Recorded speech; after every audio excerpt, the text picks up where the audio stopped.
Ahora es el turno del abogado, filósofo y sociólogo que se ha desempeñado como catedrático, conferencista y consultor en temas de gobernabilidad, justicia y desarrollo humano. Es especialista en política social en el Fondo de las Naciones Unidas para la Infancia, UNICEF. A continuación, el licenciado Jorge Llanareas, con su conferencia titulada ¿Puede la democracia y el desarrollo aprender algo de los niños? Muy buenos días a todos y a todas. En primer lugar, quiero expresar mi agradecimiento al señor presidente de APEDE y a Mercedes Eleta de Brenes, organizadora del evento. A mí me parece que es verdaderamente extraordinario que estemos todos aquí discutiendo sobre estos temas. Esto de por sí ya habla un poquito bien del país. Ustedes saben, yo trabajo en el Fondo de las Naciones Unidas para la Infancia, soy oficial de política social allí y he estado haciendo ese trabajo por algún tiempo, así que lo que van a ver ahora es un poco también el resultado de haber visto estas cosas durante algunos años. Es mi opinión personal, es lo que yo he llegado a concluir sobre este tema.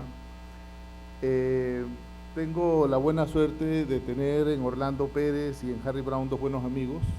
Conversamos sobre el evento antes de hoy, pero les digo la verdad, no nos pusimos de acuerdo en lo que íbamos a decir. Eso no fue un tema de la conversación.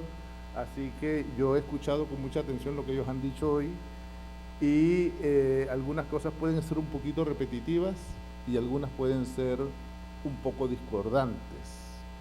Así que les advierto. ¿Aquí? El grande. Ahora sí. Sí, yo creo que para hablar de democracia y desarrollo en Panamá es justo, lo primero que todo, hablar del doble éxito de Panamá en los temas de democracia y economía. Cuando hablamos del éxito de Panamá es que después de una dictadura militar, después de una dolorosísima y costosísima invasión, este país pudo volver a poner sus instituciones políticas de pie. Hemos tenido 4 transiciones a gobiernos de oposición, es decir, ha ganado la oposición en las elecciones en forma consecutiva y en todas esas transiciones hemos estado libres de violencia. Baja calidad de la representación política. Sí, todo el mundo se queja de la Asamblea y de los diputados, pero hay un problema más de fondo allí. No es una persona ni dos. Burocracia no profesional. ¿Cómo la gente espera que el Estado funcione bien si no tiene los profesionales para que lo haga? Si esos profesionales no tienen las condiciones propias en su empleo, no tienen... una de las cosas más básicas, pregunten en los ministerios el job description de cada uno a ver qué les dicen. Entonces, ¿cómo ustedes esperan que el trabajo se haga bien? Transparencia venida menos.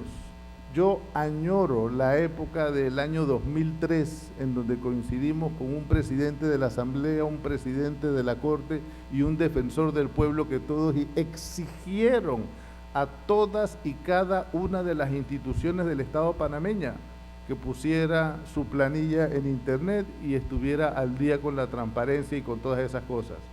Hoy, cuando uno pregunta por eso, casi que es un insulto. Casi que las personas se sienten agredidas. Señores, esas son reglas del juego básicas. No se trata de sospecha, no estoy sospechando nada, esa es su obligación. Usted tiene que entregar toda la información sobre su institución.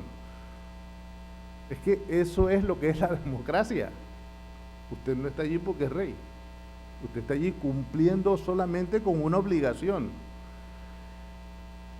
Rendición de cuentas. La rendición de cuentas no es hábito. La rendición de cuentas se está llegando a entender como que es algo que hay que hacer cuando hay un delito, cuando alguien se ha robado algo. Pues no. Tenemos que tener una cultura de que la rendición de cuentas es algo que se hace siempre, regularmente, todo el mundo.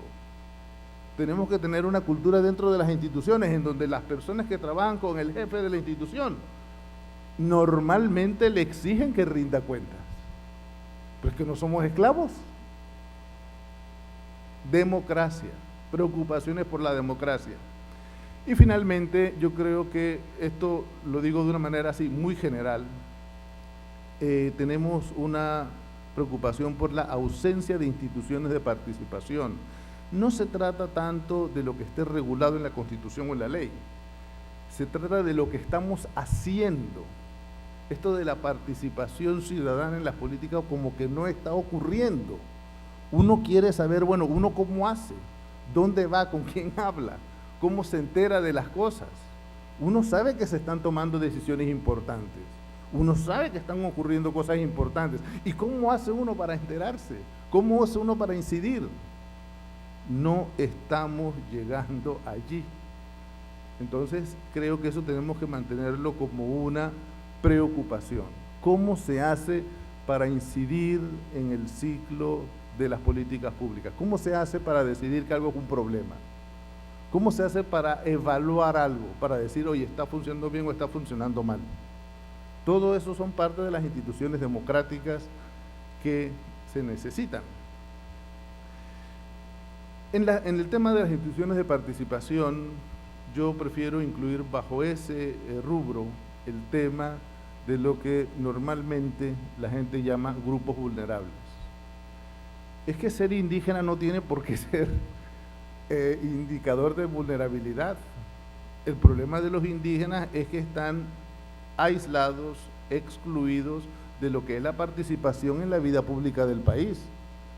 No hay ninguna razón para que ser indígena sea sinónimo de vulnerabilidad. Vulnerables somos todos, pero el problema de los indígenas es que están fuera del circuito de donde se influye en la toma de decisiones importantes. Lo mismo podemos decir de las mujeres. Entonces, yo en ese rubro quiero incluir mi comprensión del problema de la desigualdad. Es que el problema de la desigualdad es un resultado de algo, y ese resultado tiene que ver con la exclusión de la participación de la gente. Preocupaciones sobre la economía. Aquí hay personas que me da pena tener que decir esto delante de esas personas que saben mucho más que yo sobre esto, pero lo voy a mencionar. Hay una preocupación sobre cierta desaceleración en el crecimiento económico. Sí, 7% está bien, está mejor que América Latina, pero es que venimos de un 10.8 el año anterior. Eso es un 35% menos. El endeudamiento, ya se ha dicho recientemente, estamos caminando en un endeudamiento alto. Si consideramos un PIB de 25.000 millones, estamos hablando de que el endeudamiento ya pasó del 65%. Inflación creciente.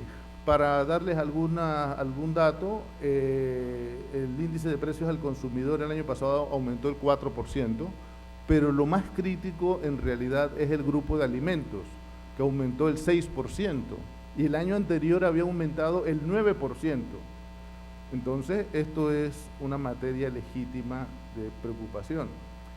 Además, o si las cosas, como dicen, fueran peor, tenemos problemas con la ampliación del canal, la construcción de la ampliación del canal, y también la zona libre, por otras razones muy distintas, también está en problemas. Es decir, esto afecta los ingresos fiscales. Si el canal hubiera estado listo como debía estar en unos meses, íbamos a recibir ingresos fiscales que ahora ya no vamos a recibir. La pregunta es si nos los estamos gastando.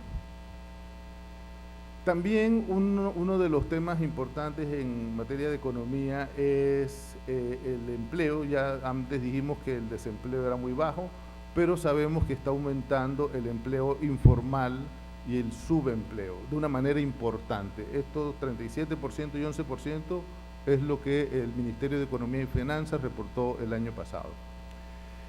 Y hay un temita que yo sé que también es preocupación de muchos de ustedes acá, y les voy a dar más cifras, más detalles, que es el tema de los subsidios. Los subsidios crecieron en el año 2012 en un 27%, subsidios y transferencias. Eso quiere decir que subieron más que lo que subió el presupuesto. Eso quiere decir que la participación de los subsidios en el presupuesto es cada vez mayor. Fíjense, en el 2010 teníamos 537 millones de dólares en el presupuesto solamente para transferencias y subsidios. En el 2011 se subió a 673, en el 2012 a 856, el año 2013 ya va por 1.000 millones, en el año 2014 es más de 1.000 millones. Entonces, pensemos qué significa esto de los subsidios. No lo veamos solamente como un problema de caja. Esto de los subsidios responde a algo más profundo que tiene que ver con la sociedad que tenemos. Esto responde a una información del MEF del año 2013 y solamente no se refiere a todos los subsidios, solamente abarca 2 programas, la red de oportunidades y el llamado 100 a los 70, que después de esto se convirtió en 120 a los 70. Esa gráfica les da una distribución de dónde están ubicados, hacia dónde van los subsidios geográficamente. Como ustedes pueden ver muy bien allí, eso va a la ciudad de Panamá. Es mentira de que todos los subsidios te están yendo para las zonas rurales e indígenas. Hay una muy buena cantidad de subsidios que está en zonas urbanas. Hablemos un poco del presupuesto del 2014, cuando tenemos una concepción democrática de la política y de las políticas públicas. Hay que decirlo que el presupuesto es un instrumento de la democracia, ¿verdad? En el presupuesto aprobado para el 2014 ya va por 17.000 millones de dólares, está dentro de lo que es el déficit fiscal, menos del 3%, que es 2.7. El presupuesto de inversiones que declaró el MEF es de 8.000 millones de dólares, el de funcionamiento es de 9.731 millones de dólares. Lo que ocurre es que muchos de los subsidios van en el rubro de inversiones. A la deuda pública, el servicio a la deuda pública en el presupuesto del 2014 es de 1.427 millones y los servicios sociales en general en el presupuesto suma casi un 50% de ese presupuesto. Abajo una indicación rápida sobre el presupuesto de los sectores de salud, que incluye tanto al Ministerio como la Caja del Seguro, 3.5 billones, o 1.000 millones, 3.500 millones, educación 1.800 millones, seguridad 1.7 millones. Así que eso es lo que tenemos para el presupuesto. Nosotros debemos ver en el presupuesto tanto una decisión económica como una decisión política. Pero también es una administración del poder por medio del dinero y es una administración del dinero por medio del poder. No perdamos de vista ambos lados del problema. Nosotros entonces, volviendo a nuestras preocupaciones y el presupuesto, tenemos la preocupación por un círculo vicioso doble.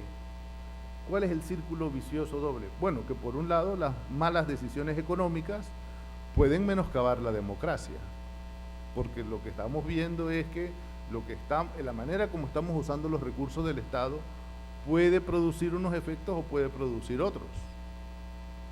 Dice Stiglitz que toda la desigualdad que hay hoy en Estados Unidos es producto de las políticas que hay en los Estados Unidos. Debemos preguntarnos si la desigualdad que hay en Panamá no será también producto de las políticas que tenemos en Panamá y dejar de estar pensando que es lógico que los indígenas vivan como viven porque así estaban hace 500 años cuando llegó Colón. Creo que esa no es la manera de enfocar el problema. tiene que ver con la manera como nosotros, como país, estamos manejando económicamente las decisiones que tomamos, el presupuesto del Estado, en fin. La otra parte del otro círculo vicioso que también nos preocupa es cuando las malas decisiones políticas menoscaban la economía, que eso también existe. Entonces, siempre estamos pensando en esta interrelación de un círculo vicioso. El planteamiento un poco es que nos preocupa la riqueza, la creación de la riqueza, la producción de la riqueza, no solamente su distribución, pero nos preocupa también el poder, cómo se ejerce el poder, cómo se administra, cómo se gestiona el poder. Y en medio de eso, de esos dos sistemas, es lo que vamos a tener como desarrollo. Entonces, cuando hablamos de desarrollo, no podemos hablar de desarrollo como si fuera solamente un tema de volumen de transacciones económicas. Ya está demasiado claro que cuando hablamos de desarrollo, tenemos que referirnos a la gente, a sus oportunidades y a sus capacidades, no solamente las oportunidades, las capacidades es importante. Al investigar la dinámica de la población, es decir, el tamaño de la población, cómo cambia la población, cómo crece la población, nosotros podemos ir teniendo algunos datos, algunas pistas muy importantes para entender el tema de la creación de la riqueza y para entender cómo se ejerce el poder también. Aquí yo les voy a presentar ahora los censos del año 2000 y del año 2010.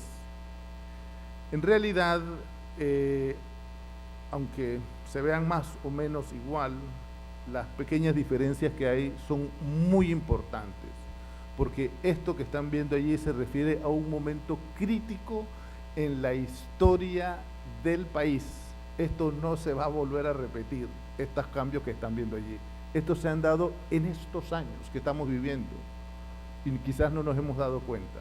Lo que nos ha pasado es que ha comenzado a nacer menos gente que el año anterior. Es decir, ya sabíamos que la población del país está envejeciendo, pero lo que está ocurriendo ahora, desde mediados de la década pasada, es que ahora nacen menos personas. Esto, que es lo que llaman transición demográfica y tiene una serie de implicaciones, debemos verlo en el contexto del Panamá más o menos que conocíamos. Panamá en los años 50 tenía esa estructura de población. Allí lo importante es darse cuenta que había una enorme cantidad de niños y la población que trabajaba era poco más de una tercera parte de la población que había que mantener. Y no había muchas personas arriba en la escala de eso que llamamos hoy adultos mayores. Pero ¿qué ocurre en el del año 2000? En el año 2000 tenemos una enorme cantidad de gente trabajando, o por lo menos en edad de trabajar. Y también tenemos todavía una amplia base de niños, pero ya ha comenzado a crecer la población de arriba. Fíjense ahora cómo va a ser la población en el año 2050. Es decir, si nosotros hacemos las cosas bien como país, la mortalidad infantil va a reducirse a niveles que van a ser insignificantes. Todos los panameños que nacen van a poder sobrevivir, pero no va a haber muchos panameños que nacen. Y verdaderamente va a haber una gran población de tercera edad. Y comparativamente no va a haber tanta gente trabajando para sostener tanto al grupo de arriba como al grupo de abajo. Entonces tenemos que estar dando cuenta que es hacia allá, hacia ese país que vamos.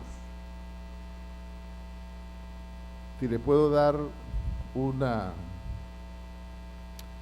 ¿cómo se dice?, una pista para buenos negocios en el futuro. Hogares para la tercera edad. Métanse en ese negocio. Democracia y desarrollo no son dos sistemas que no se tocan. Podemos discutirlo, tenemos ideas a veces concuerdan, a veces diferentes, pero no podemos seguir hablando de la democracia y el desarrollo como si fueran dos temas diferentes. ¿Por qué? Porque si hacemos eso, nos va a ocurrir lo que ya hemos visto. Decimos, bueno, porque queríamos desarrollarnos más, tuvimos que eliminar un poco eso de la democracia. ¿Se dan cuenta? Es que si son dos cosas diferentes, pues tenemos la opción. Decimos, no, en realidad lo que queremos es más desarrollo y no tanto democracia. O podemos hacer lo contrario, decir, bueno, la razón por la que ese país se fue al desastre económico es porque tenía demasiada democracia. Oiga, tenemos un problema muy grave en la manera estamos definiendo democracia y desarrollo. Tenemos que darnos cuenta que no hay evidencia alguna. El libro de Darren Acemoglu y James Robinson es un tomazo así, que tiene toda la explicación correspondiente, léanselo. No hay ninguna evidencia de que haya un país que haya logrado desarrollar su democracia a costa del desarrollo o que haya logrado desarrollarse a costa de la democracia. Eso no existe en ninguna parte. Eso es lo más importante que hay que entender.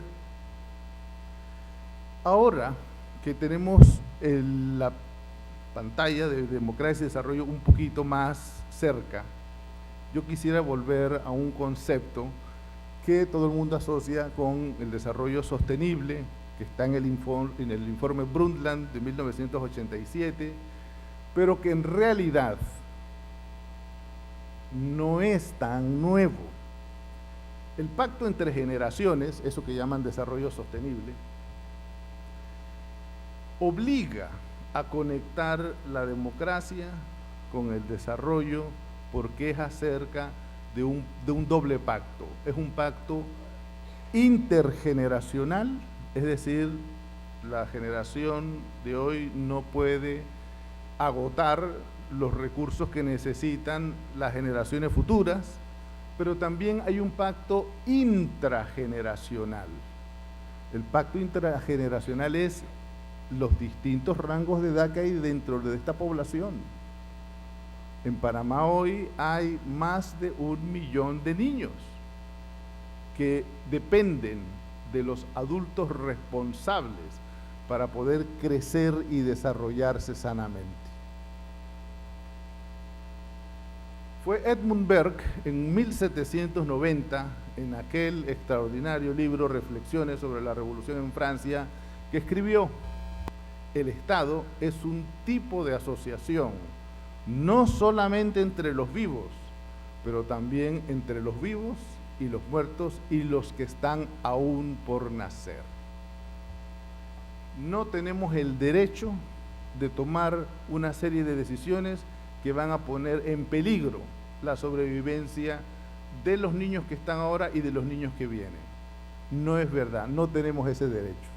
Estamos limitados. Tenemos que pensar constantemente en eso. ¿Cuáles son los retos que se derivan de entender ese pequeño problema? Bueno, en realidad la democracia y el desarrollo se van a reforzar mutuamente si los entendemos bien. Las decisiones democráticas van a ser decisiones, si son de contenido, si son de fondo, no cosas de forma, van a ser decisiones que van a reforzar el desarrollo, y las decisiones a favor del desarrollo tienen que reforzar la democracia. Y eso es lo que le da sostenibilidad a los procesos de cambio que estamos viviendo. Pero tenemos que aprender cómo funcionan esas interrelaciones. Tenemos que aprender cómo hacemos para remover esos obstáculos que hay para la democracia y el desarrollo, y que es parte del problema. Miren, desde hace muchos años, cuando se inició el debate sobre la Convención sobre los Derechos del Niño, se decía esto: la democracia es buena para los niños. Los niños no se benefician de regímenes autoritarios. Los niños necesitan una serie de políticas públicas para poder crecer y desarrollarse, y cuando esas políticas públicas están bien formuladas, esas políticas públicas están hechas sobre la base de evidencia, están evaluadas, etcétera, entonces reciben también una inversión pública adecuada a lo que se está haciendo. Uno ve el impacto en la vida de los niños que al final se convierten en la generación siguiente. No es un secreto, yo creo que muchos lo saben, en realidad personas cimeras de la política panameña como Harmodio Arias fue el resultado de que en los primeros años de la República los próceres tenían claridad de que tenían que favorecer la educación, y Harmodio Arias se educó con una beca. La gestión, la participación de los niños en la elaboración, monitoreo y evaluación de los programas y políticas públicas es indispensable para mantener la calidad de dichas intervenciones. Si ustedes quieren saber qué tan buena o qué tan mala es la educación, señores, tienen que preguntarle a los niños. Déjense de estar mirando la libreta de fracasos. Ah, que fracasaron. No, el problema está mucho más profundo. Es que la escuela es un desastre, no da ganas de estar allí. Nosotros, hay lugares que uno dice, oiga, sin baño, yo no voy para estar en ese lugar, no me voy a quedar. Entonces, eso es lo que le estamos pidiendo a los niños. Una frase para terminar, decía Hegel, el niño es el padre del hombre. Tenemos que aprender de los niños. Y las preocupaciones, aunque las voy a dejar al final, es que los niños son buenos para la democracia también. ¿Por qué? Porque la niñez siempre ofrece una plataforma para organizar acciones e intervenciones que están dirigidas a promover esos proyectos de autonomía personal, que es cada niño. La inversión pública en la niñez ya está medido por el Banco Mundial hace muchos años, es la inversión pública de más alto retorno para un país. Un cuadro de políticas basadas en los derechos de la niñez es la base más segura para erradicar la pobreza, formar ciudadanos productivos y reducir al máximo la dependencia del Estado. A mí me preocupan los subsidios igual que a ustedes, pero la razón por la que a mí me preocupan los subsidios es porque eso quiere decir que cada vez tenemos más personas dependientes de subsidios, y eso es lo que no puede ser. Los subsidios son una hipoteca sobre la dignidad de la persona. Entonces hablemos ahora del doble círculo virtuoso. La inversión pública en la niñez es una decisión política que ofrece altos réditos económicos, y la inversión pública en la niñez es una decisión económica que impulsa una sociedad con mayores niveles de libertad. En Panamá existe un movimiento que se llama Aliados por la Niñez y la Adolescencia. Ese movimiento tiene a más de 30 organizaciones de la sociedad civil asociados impulsando una agenda por la niñez. Yo no les voy a hablar sobre la agenda por la niñez, vayan y búsquenla por la internet. Se llama Actúa con la Niñez, y ahí ustedes van a ver un programa muy importante para la democracia y el desarrollo de este país. Es solamente un comienzo. Muchas gracias por su atención.